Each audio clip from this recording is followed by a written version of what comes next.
So hello everyone. Today we will see the planning.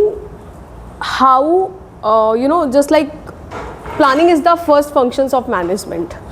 Because हम लोगों ने इससे पहले की क्लास में बेसिक ऑफ मैनेजमेंट देखा था, जहाँ पे हमने उसका मीनिंग देखा, उसका इंट्रोडक्शन देखा, उसके कॉन्सेप्ट को समझा. अपार्ट फ्रॉम दैट हमने फंक्शंस देखे, प्रिंसिपल्स देखे, उसके अलावा उसका इम्पॉर्टेंस क्या होता है, उसकी लिमिटेशंस क्या होती है, उसके एडवांटेजेस क्या हैं, ये सब देखा था. But right now in our next chapter हम ये देखेंगे कि कैसे एक एक फंक्शन अपने आप में मेजर रोल प्ले करते हैं किसी भी ऑर्गेनाइजेशन के अंदर. तो सबसे पहले हम लोग फर्स्ट फंक्शन स्टार्ट कर रहे हैं which is called the planning. अब प्लानिंग होती क्या है? सबसे पहले thinking today for a better tomorrow. यदि मैं आज कुछ ऐसा सोच रही हूँ जिससे मेरा कल अच्छा हो, दैट्स कॉल्ड योर प्लानिंग. जब हम वर्तमान में भविष्य की चिंता करते हैं और उसको लेके कुछ प्लान करते हैं, तो उसे क्या कहा जाता है? प्लानिंग कहा जाता है.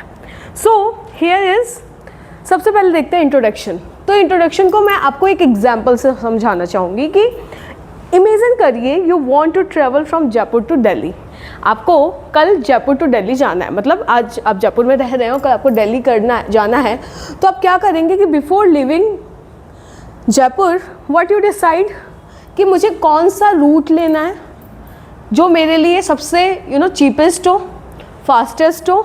अपार्ट फ्रॉम दैट मुझे बहुत ज़्यादा उस पर अपना रिसोर्स ना लगाना पड़े. सेकंड आएगा मैं किस व्हीकल से जाऊंगी. मैं डबल टिकर से जाऊंगी, मैं वंदे भारत से जाऊंगी, मैं या किसी शताब्दी से जाऊंगी, या मैं अपनी कार से जाऊंगी, या मैं कोई पूल करके जाऊंगी. ठीक.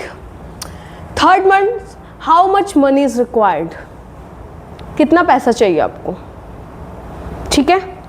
Fourth one, how much time will it take. कितना समय लगेगा. यदि मैं वंदे भारत से जा रही हूँ, हो सकता है मैं 3 घंटे में पहुँच जाऊँ. डबल डेकर से जा रही हूँ, 3.5 घंटे लगेगा. मेरी सेल्फ कार से जा रही हूँ, 4 घंटे लगेंगे. यदि मैं किसी के साथ या लोकल बस में जा रही हूँ, 6 घंटे लग सकते हैं. तो ये सब मैं जाने से पहले देख रही हूँ. What is traffic is heavy. रास्ते में जाम भी हो सकता है, कुछ पुल वुल वगैरह बन रहा हो, ब्रिज वगैरह. तो ये जो आपने 5 प्रोसेस करी ना जाने से पहले, वो आपकी प्लानिंग थी. मतलब हम जब भविष्य में कोई काम करने वाले हैं, उस काम को करने से पहले हम जितने भी डिसीजंस लेते हैं वो हमारी प्लानिंग कहलाती है. तो आप इसकी डेफिनेशन देखेंगे कि planning is the process of deciding what to do, how to do, when to do, who will do to achieve organisation goal. तो जब हम ऑर्गेनाइजेशन के लिए प्लानिंग करते हैं तो हम इसे क्या बोलते हैं? Organisational planning. अब कुंटोज एंड डोनाल्ड ने बहुत अच्छी डेफिनेशन देखी कि planning is deciding in advance. आप अभी से ही सोच लीजिए कि मुझे भविष्य में करना क्या है. What to do, how to do, when to do and who is to. ठीक है. कौन करेगा, कब करेगा, कैसे करेगा, कहाँ करेगा, ये सब आप किस में करेंगे? प्लानिंग के अंदर. तो यहाँ पे सिंपल मीनिंग में क्या है कि planning means preparing for the future. ठीक है. आप फ्यूचर के लिए प्रिपेयर करके चले बिफोर टेकिंग एक्शन. कोई भी काम करने से पहले यदि मैं फ्यूचर के बारे में सोच रही हूँ, that's called your planning. For example आज मुझे क्लास लेनी थी, तो उससे पहले मैंने पूरे दिन बैठ के पीपीटी बनाई है.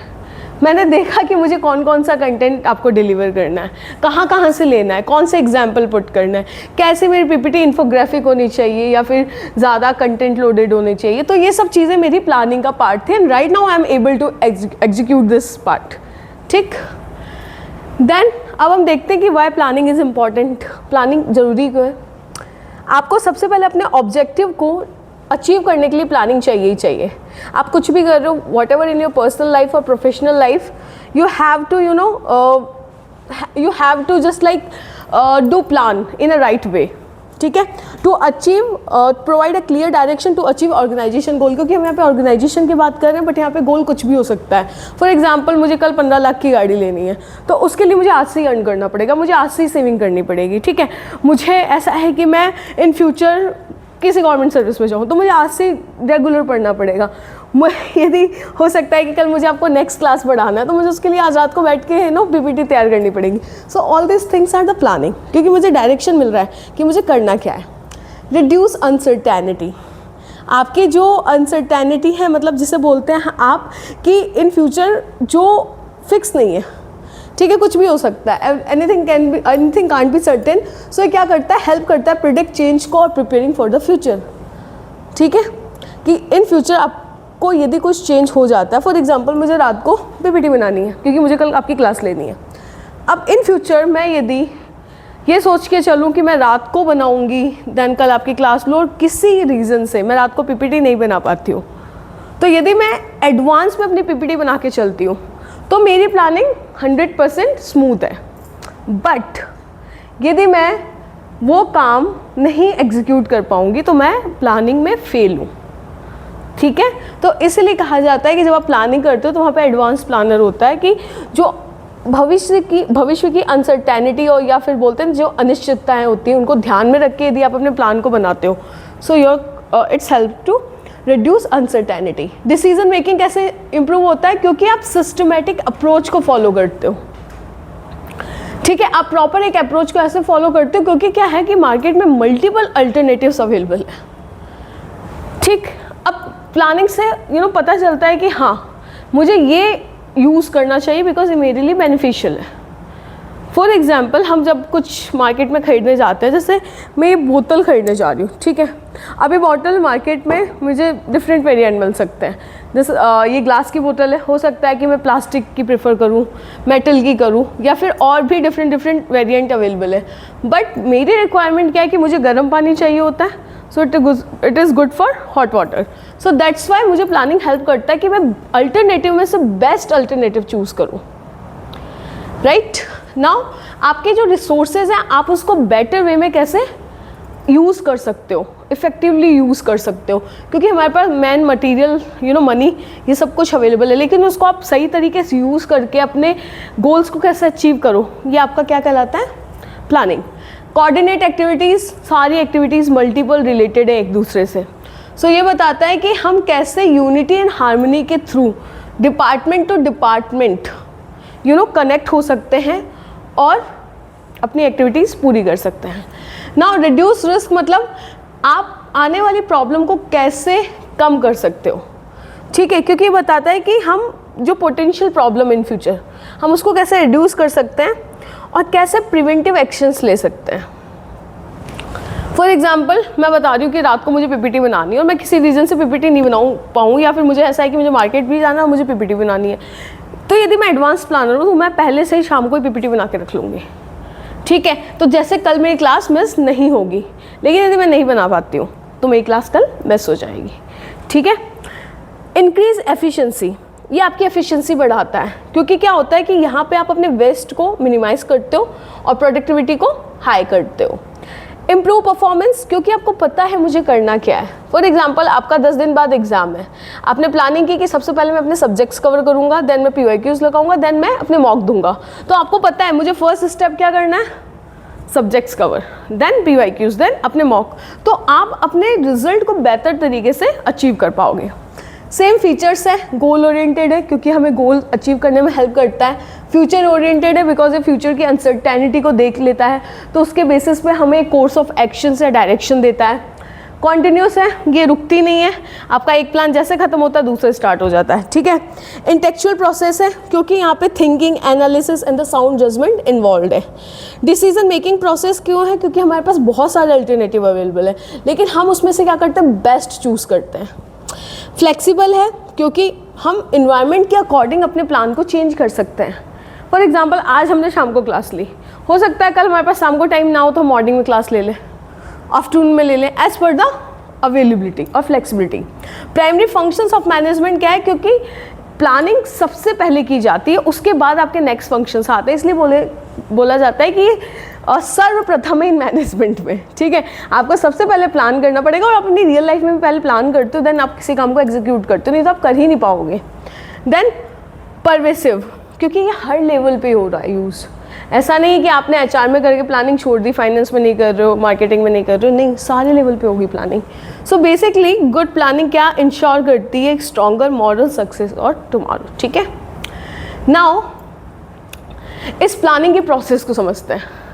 तो सबसे पहले आप क्या करोगे, किसी भी काम के लिए, आइदर ऑर्गेनाइजेशनल होगा, प्रोफेशनल होगा, पर्सनल, आप अपने गोल्स डिसाइड करो। ठीक है, कि मुझे एग्जांपल, मैं कंपनी चलाती हूँ और मुझे है कि इस साल मुझे 20% सेल्स बढ़ानी है अपनी, ये मेरा गोल हो गया। अब मैं उसके बेसिस पे अपनी अजम्पशंस डेवलप करूँगी। क्यों? क्योंकि अनसर्टेनिटी है, अनसर्टेनिटी में कुछ भी हो सकता है। ठीक है, तो हम फोरकास्ट करते हैं फ्यूचर कंडीशन को, जिसमें market demand, inflation, competition, government policy, ये सब कुछ आता है। देन हम आइडेंटिफाई क्या किसको करते हैं? अल्टरनेटिव्स को। हमारे पास मल्टीपल अल्टरनेटिव्स अवेलेबल है, तो हमारे ऑब्जेक्ट्स को हम किस टाइप से पूरा करेंगे। ठीक है, डिफरेंट टाइप से हम जो ऑब्जेक्ट्स पूरा कर सकते हैं, तो उसके लिए हमें क्या क्या करना होगा कि एडवर्टाइजमेंट करना होगा। ठीक है, या तो प्राइस घटानी होगी या फिर हमें नए प्रोडक्ट लेके आने होंगे। तो ये सब क्या होगा, हम अल्टरनेटिव्स को फिगर आउट करते हैं। नाउ यहाँ पे हम क्या करेंगे कि हमारे पास जो अवेलेबल अल्टरनेटिव्स है उसे रिड्यूस करेंगे, जैसे कॉस्ट, आपका risk, profit, time and the resources. Now fifth में आप क्या करोगे? बेस्ट अल्टरनेटिव चूज करोगे। फॉर एग्जांपल मेरे पास आज 4 बोटल्स हैं, बट उसमें से जो सबसे सुंदर दिख रही है, जो सबसे चीपेस्ट है, जो सबसे अट्रैक्टिव है, मैं उसको लूँगी। ठीक है, देन 6 आप उस प्लान को क्या करोगे? इम्प्लीमेंट करोगे। मैंने डिसाइड कर लिया कि मुझे ये बोतल चाहिए, मैं जाके उसको परचेज कर लूँगी। देन मॉनिटर रिजल्ट, अब मैं देखूंगी कि सच में मैं जिस यूज़ के लिए लाई थी उसके लिए वर्थफुल है भी या नहीं है। तो चेक वेदर ऑब्जेक्टिव अचीव और not. So this is the entire cycle, और you can say the process of the planning. So planning is thinking in advance. आप पहले सोच के रखिए, भविष्य के लिए पहले से तैयारी करके रखिए, एंड डिसाइड करिए कि आपको उस गोल को अचीव करने के लिए करना क्या क्या पड़ेगा। नाउ अब यहाँ पे इन्होंने बताया कुछ टाइप्स ऑफ प्लान है। सबसे पहले होता है अपना स्ट्रेटेजिक प्लान। स्ट्रेटेजिक प्लान कैसे होता है? जहाँ पे हम लोग लॉन्ग टर्म की प्लानिंग करते हैं। फॉर एग्जांपल मेरा ऑर्गेनाइजेशन है, मैं पूरे ईयर की प्लानिंग कर रही हूँ यहाँ पे कि मेरे को अपनी सेल्स 100% चाहिए, तो ये मेरी स्ट्रेटेजिक प्लानिंग हो गई। जैसे हम टेस्ला का एग्जाम्पल लें, तो टेस्ला कैसे था? टेस्ला इंडिया में नहीं थी, लेकिन उनका प्लान था कि मुझे अपने इंडियन मार्केट को भी कैप्चर करना है, तो ये उनकी स्ट्रेटेजिक प्लानिंग हो गई। ठीक है, तो इसमें हम फोकस क्या करते हैं? लॉन्ग टर्म ऑब्जेक्टिव्स पे, जो हमारे लंबे दीर्घकालीन उद्देश्य होते हैं, हम उनको पूरा करते हैं। ओवरऑल डायरेक्शन, सारे डायरेक्शंस को कंसीडर करके चलते हैं। ऑर्गेनाइजेशन वाइड होता है, ऑर्गेनाइजेशन के लेवल पे करते हैं, लॉन्ग टर्म होता है, एंड टॉप मैनेजमेंट लेवल इसमें इन्वॉल्व रहता है, क्योंकि हम लंबा सोच रहे हैं। तो हमारा यहाँ पे CEO का डिसीजन भी मैटर करेगा, बोर्ड ऑफ डायरेक्टर भी मैटर करेंगे, हमारे चेयरपर्सन भी मैटर करेंगे, तो सब लोग आ जाएंगे यहाँ पे। ठीक है, नाउ टैक्टिकल क्या होता है कि जब आप डिपार्टमेंट लेवल पे सोचना स्टार्ट करते हो, यहाँ पे मैंने ऑर्गेनाइजेशन लेवल पे सोचा है, टेस्ला को इंडिया में आना था। ठीक है, अब यहाँ पे क्या होगा कि आप कैसे टेस्ला को इंडिया में लाना चाह रहे हो, तो टेस्ला ने कौन कौन से मार्केटिंग कैंपेन चलाए होंगे, तो उन्होंने डिपार्टमेंट और डिपार्टमेंट वाइज सबके टास्क या सबकी प्लानिंग डिफरेंट की होगी। तो यहाँ पे जो आपके प्लान डिसाइड होते हैं वो मीडियम टर्म के लिए होते हैं, मतलब हमें छोटे समय के लिए प्लान बनाने हैं, उससे छोटे मध्यकालीन। देन डिपार्टमेंटल गोल्स, HR का अलग गोल होगा, मार्केटिंग का अलग होगा, फाइनेंस का अलग होगा, और सबको हम एक दूसरे से कोऑर्डिनेट करवा के चलेंगे। ठीक है, मिडिल मैनेजमेंट लेवल इसमें इन्वॉल्व होगा आपका, राइट। अब ऑपरेशनल प्लानिंग के अंदर क्या होता है कि जब हम डेली एक्टिविटीज़ को क्या करते हैं? मेज़र करके रखते हैं या मॉनिटर करके रखते हैं। एम्प्लॉय वर्क स्केड्यूल, ठीक, आप ये देखा। अब इसमें फोकस किस पे होगा? शॉर्ट टर्म प्लान्स पे। हम देखेंगे कि हमें कौन कौन से छोटे छोटे टास्क डेली करने पड़ेंगे। टेस्ला ऐसे थोड़ी आई है इंडिया में, उसने पहले इंडियन मार्केट को समझा, लोगों की माइंडसेट को समझा, जो बायर साइकोलॉजी उसको रीड किया होगा। ठीक है, उन्होंने उस लेवल पे कार, उस मतलब इकोनॉमिकल भी देखा होगा कि लोग यहाँ 6 लाख की कार ही खरीद सकते हैं, 10 लाख की खरीद सकते हैं, मैं यदि 15 लाख लाऊंगा तो चलेगी नहीं मार्केट में, यहाँ पे व्हीकल लाऊंगा तो स्टेशंस कितने हैं। ठीक है, वो सब चीज़ें इन्होंने यहाँ पे, तो यहाँ पे सब छोटे छोटे डेली टास्क आपके क्या है, डेली प्रॉब्लम्स क्या है, इम्प्लीमेंटेशन कैसे करने हैं प्लान्स को, एंड लोअर लेवल पे मैनेजमेंट को कैसे अप्लाई करना। ठीक है, तो ये बताता है कि स्ट्रेटेजीज गिव डायरेक्शन। स्ट्रेटेजीज आपको क्या देती है? डायरेक्शन देती हैं। टैक्टिकल बिल्ड पाथ, ठीक है, and operational makes it happens. Okay, so now see types of plans. हमने पहले टाइप्स ऑफ प्लानिंग पढ़ी थी, अब ये प्लान्स हैं। तो सबसे पहले जो प्लान्स होता है आपका ऑब्जेक्टिव के बेसिस पे होता है, कि हम जहाँ पर डिफाइन करते हैं कि ऑर्गेनाइजेशन को चाहिए क्या। ठीक है, तो जैसे मुझे अपनी सेल्स 20% बढ़ानी है, ठीक है, तो ये मेरा बेस्ड ऑन ऑब्जेक्टिव हो गया। पॉलिसी के बेस पे बनता है कि जब हम जर्नल गाइडलाइंस बनाते हैं फॉर डिसीजन मेकिंग, तो बेस्ड ऑन योर पॉलिसी, जैसा क्वालिटी पॉलिसी हो गया, रिफंड पॉलिसी हो गया, ये सब प्रोसीजर के बेसिस पे, मतलब स्टेप बाय स्टेप मेथड हम परफॉर्म करते हैं। ठीक है, टास्क परफॉर्म करने के लिए how to process a customer complain, कि हमें कस्टमर की कंप्लेन को कैसे प्रोसेस करना है, ये भी अपने आप में एक टास्क है। तो इसका अपन अपने अकॉर्डिंग प्लान बनाएंगे, रूल्स के बेसिस पे कि कौन से रूल्स सच में फॉलो होने ही चाहिए। नाउ प्लान्स में क्या होता है कि प्लान्स आपका एक रोड मैप है जो आपको बताते हैं कि हमें अपना काम करना कैसे है, कैसे एग्जीक्यूट करना है। बजट के बेसिस पे कि हमारे पास कितना पैसा अवेलेबल और हम इसको किस तरीके से इम्प्लीमेंट कर सकते हैं। प्रोग्राम्स क्या होता है कि जहाँ पे हम लोग इंश्योर करते हैं कि एक्टिविटीज़ हमें ये परफॉर्म करनी पड़ेगी इस स्पेसिफिक टास्क को अचीव करने के लिए।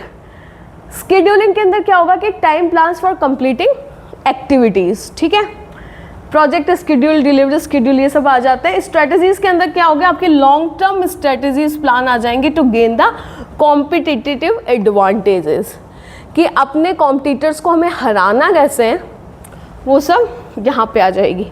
तो गुड्स प्लान्स ब्रिंग क्लियरिटी, जो अच्छे प्लान्स हैं वो क्लियरिटी लेके आते हैं, and better plans bring success. Okay, so you can see principle of the effective planning and advantage of the planning. So principle क्या बताता है, सबसे पहले कि आपका प्लान क्लियर होना चाहिए, आपको पता होना चाहिए आप करने क्या जा रहे हो, ऐसा नहीं कि आपने लिखा कुछ और कर कुछ और रहे हो। फ्लेक्सिबल होना चाहिए, यदि फॉर एग्जांपल यदि मैं प्लान इन फ्यूचर नहीं कल नहीं एग्जीक्यूट कर पाती हूँ या फिर पूरे दिन के लिए नहीं कर पाती हूँ, तो मैं उसको मोल्ड करके हाफ डे के लिए कर दूँ, तो it should be flexible. Realistic इसलिए होना चाहिए क्योंकि आप प्रैक्टिकल तरीके से चीज़ों को कैसे अचीव कर सको। Simple, plan should be easy to understand and the follow. ठीक है, इकोनॉमिकल कैसे होना चाहिए कि जिससे आप अपनी कॉस्ट को मिनिमाइज कर सको और प्रॉफिट को मैक्सिमाइज कर सको। Time bound, plan should have fix time period for competitions. Practical, plan should be based on facts and the available resources, कि आप जो प्लान बना रहे हो आपके पास जितनी चीज़ें उसी के अकॉर्डिंग हो। फॉर एग्जाम्पल मैं सोच रही हूँ कि मुझे गाजर का हलवा बनाना है और मेरे पास गाजर ही नहीं है तो हलवा कैसे बनेगा। तो आपके पास जो रिसोर्सेज अवेलेबल हैं वो होने चाहिए। गोल ओरिएंटेड, कि आप अपने ऑर्गेनाइजेशन के गोल को कैसे अचीव करोगे, वो सब चीज़ें प्लान।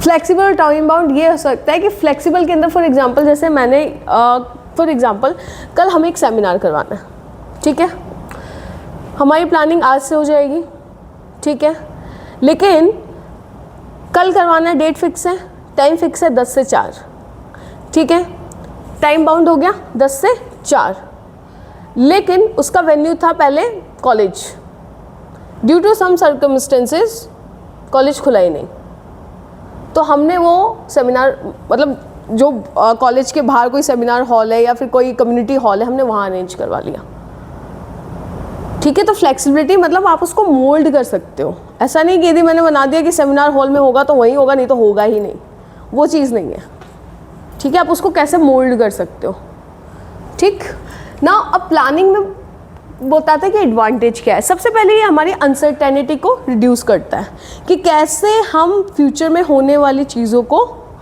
कम कर सकते हैं। इम्प्रूव कंडीशंस, कैसे हम कंडीशंस को इम्प्रूव कर सकते हैं। हार्मनी एंड डिपार्टमेंट्स के अंदर एक दूसरे के अंदर हार्मनी इस्टेब्लिश कर सकते हैं। एफिशिएंसी को बढ़ा सकते हैं क्योंकि हमें ये हेल्प करता है सही चीज़ों को सही समय पर करने के लिए, ठीक है। टाइम को सेव करता है क्योंकि ये मल्टीपल डिलेज को अवॉइड करती है, राइट। रिड्यूस वेस्टेज, ये इंश्योर करता है कि हम डुप्लीकेशन ऑफ वर्क ना करें, राइट। बेटर रिसोर्सेज यूटिलाइजेशन, जैसे कि man, money, materials, equipment, ETC। Improve controls, ये हेल्प करता है, provides a standard for the measuring performance, ठीक है। इनकरेज इनोवेशन, ये हेल्प करता है इन्वायरमेंट को नए आइडियाज़ देने में और इम्प्रूव करने में। ऑर्गेनाइजेशन गोल को अचीव करने में हेल्प करता है क्योंकि ये ऑर्गेनाइजेशन को उसके ऑब्जेक्टिव के और करीब लेके आता है, ठीक। तो बोलता है कि good planning leads to better performance and organisation success, कि हमेशा जो आपकी अच्छी प्लानिंग होती है वो ऑर्गेनाइजेशन के सक्सेस के लिए होती है एंड ये फाउंडेशन होती है अच्छे मैनेजमेंट का। अब आप लिमिटेशंस देखिए। सबसे पहले प्लानिंग क्या नहीं कर सकती है, तो फ्यूचर को परफेक्टली आप प्रिडिक्ट करके सोचो कि मैं कल कॉलेज आऊँगा, लेकिन बारिश इतनी तेज़ हुई कि आपका कुछ व्हीकल चल ही नहीं रहा है, तो आप कैसे आओगे, नहीं आ सकते। तो इन फ्यूचर क्या होगा हमें नहीं पता, तो that's why it's not perfectly predicted. Eliminate uncertainty, uncertainty को एलिमिनेट करती है। गारंटी सक्सेस, हमारी सक्सेस गारंटीड हो ये ज़रूरी नहीं है, ठीक है। और अनसर्टेनिटी को हम कैसे पूरी तरह से हटा सकें ये भी ज़रूरी नहीं है। तो हमारे जो गुड प्लानिंग है वो गाइड तो कर सकती है, लेकिन गारंटी दे इस बात की पूरी संभावना या प्रिडिक्टेबिलिटी नहीं है। But other limitations, time consuming, because क्योंकि आपको काम स्टार्ट करने से पहले आधा टाइम देना पड़ता है कि हमें करना क्या है, कैसे, कब, कहाँ, क्यों, किस लिए। एक्सपेंसिव है, डेफिनेटली आपको रिसर्च करनी पड़ेगी, उसके अंदर आपको एक्सपर्ट की ओपिनियंस की ज़रूरत पड़ेगी, एनालिसिस करनी पड़ेगी। ये चेंज को रिसिस्ट कैसे करके चलेगी कि पीपल में resist plan due to the fear of the change. लोग चेंज को इजीली एक्सेप्ट नहीं करते हैं, ठीक है। तो एक इसकी बहुत बड़ी लिमिटेशंस हैं। रिजिड प्लान्स, कुछ प्लान्स ऐसे होते हैं कि जो आप मोल्ड ही नहीं कर सकते हो। तो क्या करता है कि यहाँ पे plan situation to situation change होता रहता है। Over dependence of forecast, excessive reliance on prediction are wrong. So you can see that effective planning accept limitation and they stay flexible, and good planning is a guide, not a guarantee. So let's see example of Apple. सब use करते हैं आजकल, तो बहुत trend में कि Apple होना चाहिए। सो ठीक है, before launching before launching a new iPhone Apple क्या प्लान करता है, वो देखता है सबसे पहले मार्केट को कि मैं किस मार्केट में जा रहा हूँ। फॉर एग्जांपल आज वो इंडियन मार्केट में अपना एप्पल का नियो लैपटॉप लेके आया जो 50,000 to 60,000 के अंदर अवेलेबल है, ठीक है। तो वहाँ पे उसने क्या टारगेट किया, स्टूडेंट्स को। आज इंडियन बच्चा 2-3 लाख रुपए अपने लैपटॉप पे नहीं खर्च करेगा, तो यहाँ की मार्केट को उसने समझा, बाइंग बिहेवियर समझा, बायर की साइकोलॉजी को समझा कि ये लोग 50-60 हज़ार से ज़्यादा लगाएंगे नहीं, तो मैं अपना लैपटॉप मोबाइल की कॉस्ट पे ले आता हूँ, ठीक। तो कैसे उसने मार्केट ट्रेंड्स को आइडेंटिफाई किया, कॉम्पिटिटर्स को और कस्टमर की नीड को समझा, कस्टमर की डिमांड को उसने एनालाइज किया कि कस्टमर मुझसे चाहता क्या है। सबसे बड़ा पहले मार्केट के अंदर मिथ ही ये था कि आईफोन सबसे महंगा होता है। Right now you can see every mobile have different variant. Samsung भी 1.5 लाख में आ रहा है, ओप्पो भी 1.5 लाख में आ रहा है, वीवो भी 1.5 लाख में आ रहा है, and iPhone is also same. So उन्होंने कस्टमर की डिमांड को समझा, उसके अकॉर्डिंग उन्होंने अपना प्रोडक्ट लॉन्च स्टार्ट किया। प्रोडक्शन कि मुझे अपना कहाँ पर प्रोडक्शन यूनिट्स बनाने हैं, कौन सी क्वालिटी को कैसे इंश्योर करना है, क्या कैपेसिटी होगी हर फैक्ट्री की प्रोडक्शन की। सो ये सब चीज़ें देखा। अब जैसे इनके जो CEO साहब है वो बोलते हैं थिंक डिफरेंटली, थोड़ा अलग सोच के चलो, ठीक है। अब इनका जैसा पहले क्या फ़ोन आता था, उसमें एक आता था कि आप एयर ड्रॉप के थ्रू फाइल्स ट्रांसफ़र कर सकते थे। सैमसंग अपने नए अल्ट्रा 26 के अंदर वो फीचर ले आया। उसने एक्स्ट्रा में क्या किया, उन्होंने भी, सैमसंग ने भी ये सोचा थिंक डिफरेंट, हमें भी कुछ अलग सोचना चाहिए, तो उन्होंने प्राइवेसी स्क्रीन लॉन्च कर दी। जो लोग पहले ऊपर से लगाते थे अब वो इनबिल्ड है, तो उसने आईफोन को टक्कर दे दी। उसने प्रोसेसर इनसे अच्छा यूज़ कर लिया। तो हर एक CEO और एक डायरेक्टर और एक चेयरपर्सन जो लीडिंग हेड है, जो संभाल रहा है सारे एक ऑर्गेनाइजेशन को, वो थोड़ा सा अपने कॉम्पिटिटर से अलग हट के सोच के चलता है, ठीक है। प्राइसिंग, मेरा टारगेट कस्टमर क्या इसे खरीद पाएगा। आज ये आईफोन है, ठीक है, पहले जो आया था आपको स्टार्टिंग में था महंगा मिलता था, बट उसके जैसे नए वेरिएंट आते हैं और पहले वाला सस्ता हो जाता है। आज नॉर्मल आपको 40 से 50 हज़ार के बीच में एक आईफोन मिल जाएगा, 14-15 ईजिली मिल जाएगा। लेकिन फिर मैं 17-18 पे जाऊँ तो मुझे 1,20,000, 90,000, 80,000 देने ही पड़ेंगे। तो ये सोचता है कि मैं जो मार्केट में जा रहा हूँ क्या मैं उसके कस्टमर को टारगेट कर पाऊँगा। नाउ सप्लाई चेन, क्या मेरा कस्टमर यदि जब डिमांड करेगा तो मैं इनको प्रॉपर एट द टाइम वो चीज़ प्रोवाइड करवा पाऊँगा या नहीं करवा पाऊँगा। मार्केटिंग कैंपेन, पहले आईफोन के एडवर्टाइजमेंट नहीं आते थे, right now they also started to advertise their products. उन्हें लगा जो दिखेगा नहीं वो बिकेगा नहीं, उन्होंने नियो का जो एडवर्टाइजमेंट किया है, मैं तो जितनी वीडियो देखती थी सब में नियो ही दिखता था मुझे। तो उनको ये चीज़ लगी हमें ज़रूरत है, this is the need of our. Distribution कैसे कि मैं इसको टाइमली डिलीवर हर कॉन्टिनेंट और कंट्रीज़ में कर पाऊँगा या नहीं कर पाऊँगा। सो रिज़ल्ट क्या होता है कि जब प्लानिंग करता है कोई भी ऑर्गेनाइजेशन तो आप उससे अपने प्रोडक्ट को स्मूथली ग्लोबल लेवल पे लॉन्च कर पाते हो। ठीक है, so this is end of your chapter. This is the part of the chapter 3, planning. So I hope you understand. Thank you class.